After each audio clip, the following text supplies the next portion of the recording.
안녕하세요. 오늘 저희가 아주 깊이 들여다볼 이야기는 바로 사도 바울의 서신서 빌립보서입니다. 네, 안녕하세요. 빌립보서 하면 역시 기쁨이라는 단어가 가장 먼저 떠오르죠. 맞아요. 근데 그 기쁨이 아시다시피 평탄한 환경에서 나온 게 아니잖아요. 바울이 로마 감옥에 갇혀 있을 때 쓴 편지니까요. 네, 그렇습니다. 정말 최악이라고 할 수 있는 상황이죠. 자신의 미래도 불투명하고 언제 풀려날지 아니면 처형될지도 모르는 그런 상황 속에서요. 그런데도 편지 전체에 기뻐하라, 내가 기뻐한다 이런 말들이 계속 반복된다는 게 처음에 좀 잘 이해가 안 가더라고요. 그렇죠. 보통 사람이라면 원망이나 좌절, 그런 감정이 앞설 텐데요. 그래서 이 빌립보서가 우리에게 주는 메시지가 더 특별하게 다가오는 것 같습니다. 네, 오늘 저희는 바로 이 지점, 그러니까 역경 속에서의 기쁨, 그리고 더 나아가서 바울이 말하는 그리스도인의 삶의 핵심 가치들, 예를 들면 겸손이라든지 자족 같은 것들을 좀 더 깊이 파헤쳐보려고 합니다. 좋습니다.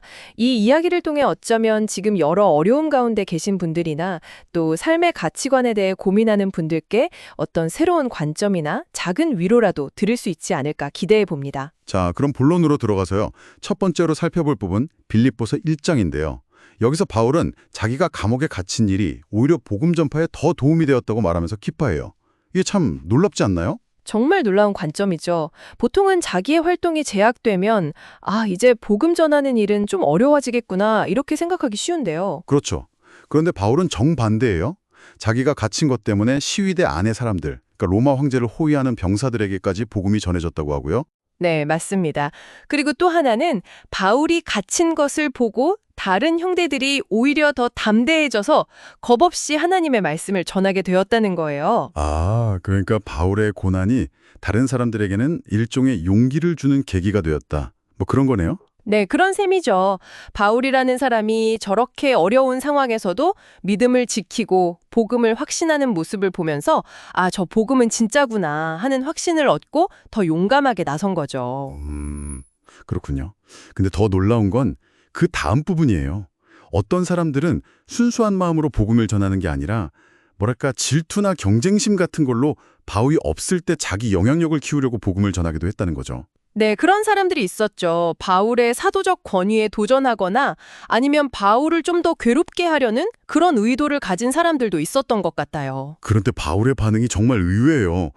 그런 사람들에 대해서도 그들의 동기가 무엇이든 결국 그리스도가 전파되는 것이니 나는 기뻐하고 또 기뻐할 것이다. 이렇게 말하잖아요.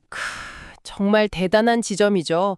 보통은 자기를 반대하는 사람들이 뭔가 일을 벌이면 기분이 나쁘거나 저 사람들이 잘못됐다고 비판하기 마련인데요. 네, 당연히 그럴 것 같은데요. 근데 바울은 자기 개인에 대한 공격이나 비방보다 훨씬 더 큰 그림을 보고 있는 거예요.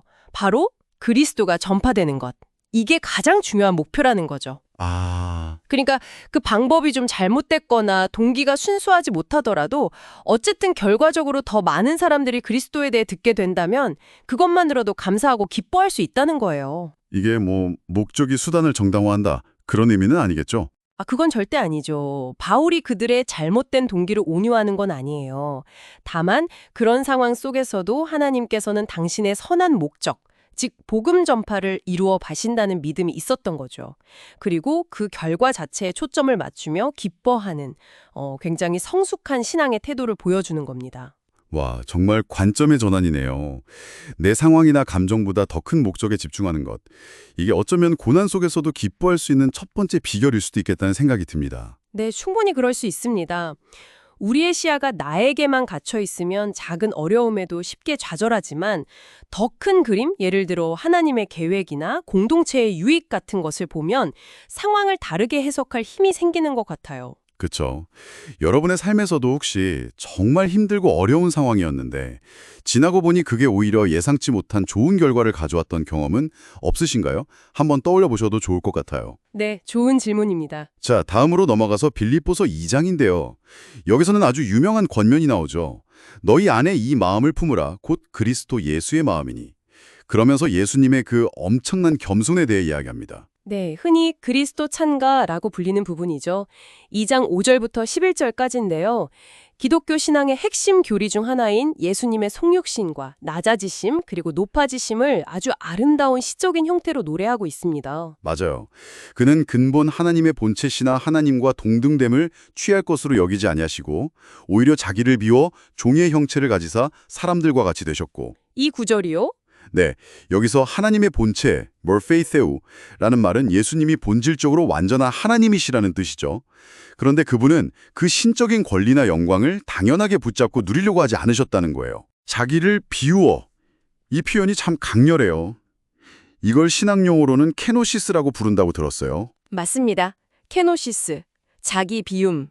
이건 단순히 겸손한 척하는 게 아니라 정말로 자신의 신적 특권들을 스스로 제한하시고 인간의 모습, 그것도 가장 낮은 종의 모습으로 오셨다는 것을 의미합니다. 하나님이 사람이 되셨다는 것 자체도 놀라운데 거기서 그치지 않고 죽기까지 복종하셨으니 곧 십자가의 죽으심이라 가장 비참하고 수치스러운 죽음까지 감당하셨다는 거죠. 그렇죠.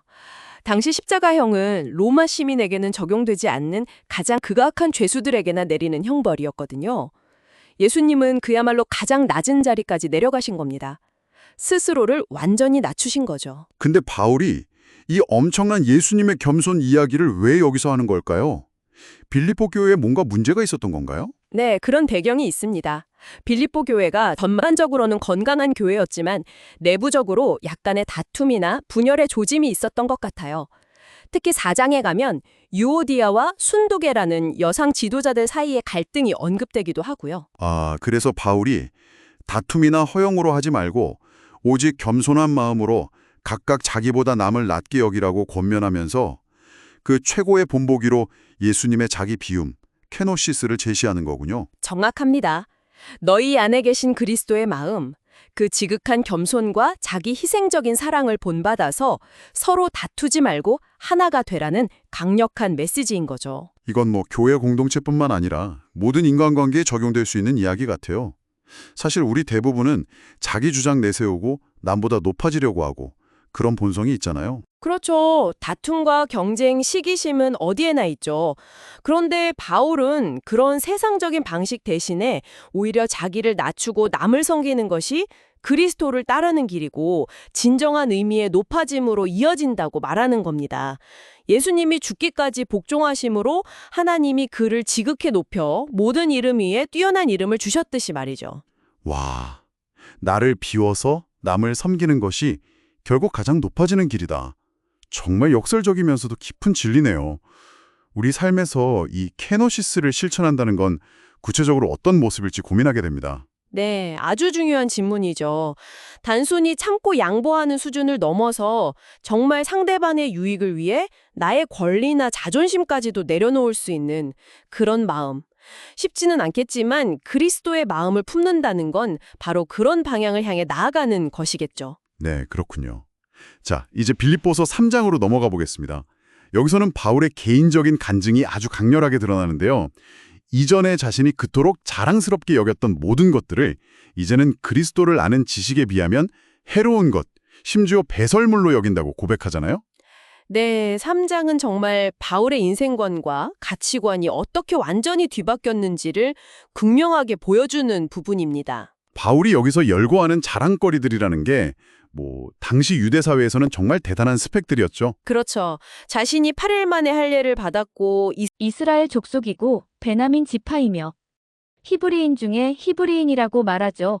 이건 혈통적으로 정말 순수하고 정통 유대인이라고 하는 자부심이에요. 당시 가장 엄격하게 율법을 지키던 그룹이잖아요. 열심으로는 교회를 박해할 정도였고 율법의 위로는 흠이 없는 사람이었다. 와, 정말 엘리트 중에 엘리트였네요. 네, 맞습니다. 인간적인 기준으로 보면 정말 내세울 것이 많은, 소위 성공한 사람이었던 거죠. 세상적으로 보면 그 모든 것들이 자신에게 유익한 것들이었고요. 그런데 그 모든 것을 이제는 그리스도 때문에 해 여긴다고 말해요. 심지어 7절에서는 무엇이든지 내게 유익하던 것을 내가 그리스도를 위하여 다 해로 여길 둔더러 라고 하고 8절에서는 한 걸음 더 나아가 모든 것을 해로 여김은 내 주 그리스도 예수를 아는 지식이 가장 고상하기 때문이라 내가 그를 위하여 모든 것을 잃어버리고 배설물로 여김은 이렇게 말하죠. 배설물, 스쿠발라라니요. 네, 스쿠발라라는 헬라어 단어는 정말 강한 표현입니다. 쓰레기, 오물, 찌꺼기, 배설물 이런 의미를 다 담고 있어요. 바울이 이전에 자신의 자랑거리, 자신의 의의 근거라고 생각했던 것들을 이제는 얼마나 하찮고 더럽게 여기게 되었는지를 아주 적나라하게 보여주는 단어죠. 대체 무엇이 바울을 이렇게 180도 바꿔놓은 걸까요? 바로 내 주 그리스도 예수를 아는 지식 때문이라고 명확히 밝히고 있습니다. 이 지식은 단순히 머리로 아는 정보가 아니라 그리스도와의 인격적인 만남과 관계를 통해 얻는 체험적인 알을 의미해요. 아, 그리고 그 그리스도를 아는 지식이 너무나 뛰어나고 고상하기 때문에 이전에 유익하다고 생각했던 모든 것들이 이제는 오히려 그리스도를 얻는 데 방해가 되는 해로운 것, 더 나아가 쓰레기처럼 느껴진다는 거죠. 그러니까 세상적인 성공이나 종교적인 업적 같은 것들이 오히려 진짜 중요한 것, 즉 그리스도를 아는 것을 가릴 수도 있다는 말이네요. 그렇죠. 바울은 이제 자신이 노력해서 쌓아 올린 율법에서 난 의가 아니라 오직 그리스도를 믿음으로 말미암아 하나님께로부터 난 의를 갖기를 원한다고 말합니다. 자기 의가 아닌 하나님의 의를 추구하게 된 거죠. 이 부분은 정말 우리 자신을 돌아보게 만드는 것 같아요. 우리는 세상에서 무엇을 중요하게 여기고 무엇을 얻으려고 애쓰고 있나? 내가 자랑스러워하는 것들이 혹시 하나님 앞에서는 아무것도 아니거나 심지어 해로운 것일 수도 있겠다는 생각이 드네요. 네. 자, 이제 마지막으로 빌립보서 4장으로 가보겠습니다. 여기서는 또 하나의 놀라운 고백이 나오죠. 바로 자족에 대한 이야기입니다. 네, 4장 11절부터 13절 말씀이죠. 바울이 빌립보 교인들이 보내준 선물에 대해 감사하면서 자신의 삶의 태도에 대해 이야기하는 부분입니다. 내가 궁핍함으로 말하는 것이 아니니라 어떠한 형편에든지 나는 자족하기를 배웠노니 나는 비천에 처할 줄도 알고 풍부에 처할 줄도 알아 모든 일 곧 배부름과 배고픔과 풍부와 궁핍에도 처할 줄 아는 일체의 비결을 배웠노라. 이 구절은 정말 많은 사람들에게 사랑받고 또 인용되는 구절이죠.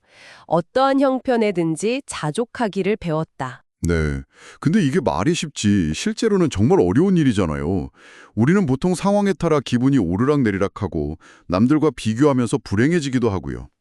풍족할 때는 교만해지기 쉽고 궁핍할 때는 원망하거나 낙심하기 쉬운데 바울은 어떻게 그럴 수 있었을까요? 그 비결이 뭘까요? 바울은 그 비결을 바로 다음 구절 13절에서 명확하게 밝힙니다. 너무나도 유명한 구절이죠. 아, 내게 능력 주시는 자 안에서 내가 모든 것을 할 수 있느니라. 네, 바로 이겁니다. 이게 바로 바울이 말하는 자족의 비결의 핵심이에요. 근데 이 구절이 가끔 좀 오해되기도 하는 것 같아요.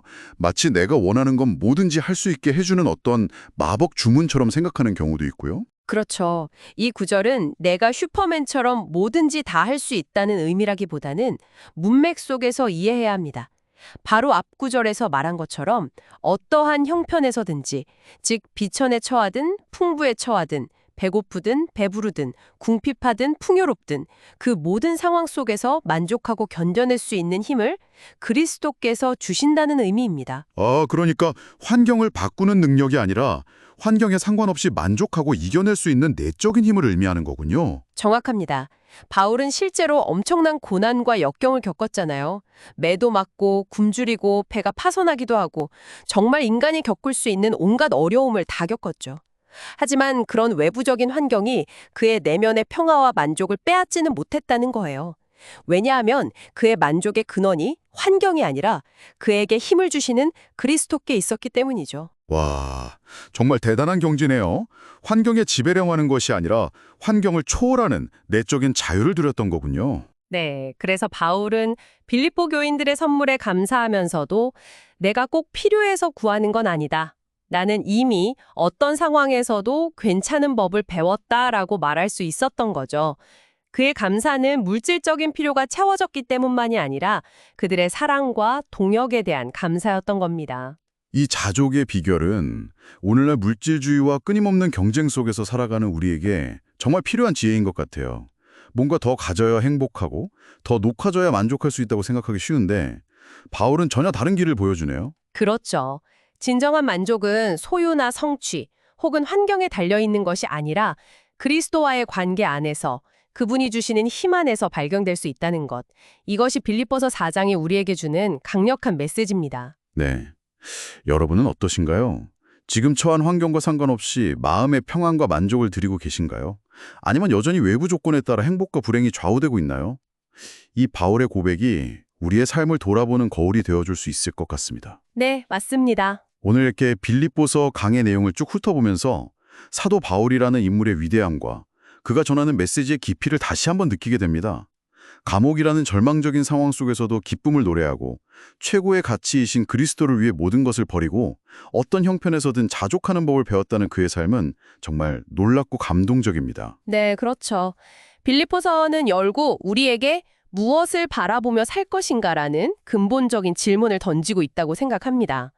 변하는 세상의 것이나 나 자신의 연약함이 아니라 영원히 변치 않으시는 그리스도께 우리의 시선을 고정할 때 우리는 환경을 뛰어넘는 기쁨과 평안, 그리고 능력을 경험할 수 있다는 것을 보여주죠. 바울이 골로새서에서도 비슷한 맥락으로 위의 것을 찾으라, 위의 것을 생각하고 땅의 것을 생각하지 말라고 권면했던 것이 떠오르네요.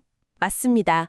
우리의 시민권은 하늘에 있기 때문에 땅의 일에 얽매이지 말고 하늘의 가치를 추구하며 살아가라는 메시지죠. 오늘 나눈 이야기들을 마무리하면서 청취자 여러분께 마지막으로 한번 이런 질문을 던져보고 싶습니다. 당신의 삶에서 그리스도를 아는 지식이 다른 모든 가치들을 압도할 만큼 정말 가장 고상한 것으로 여겨지고 있나요? 그리고 그 지식 안에서 내게 능력 주시는 자 안에서 오는 진정한 만족과 자유를 얼마나 누리고 계신가요? 네, 참 중요한 질문입니다. 이 질문들을 마음에 품고 오늘 나눈 바울의 삶과 고백을 다시 한번 묵상해 보시는 시간이 되시면 좋겠습니다. 빌립보서가 전하는 그 놀라운 기쁨과 평안이 여러분의 삶 가운데도 풍성히 경험되기를 바랍니다. 네, 오늘 함께해 주셔서 감사합니다. 감사합니다.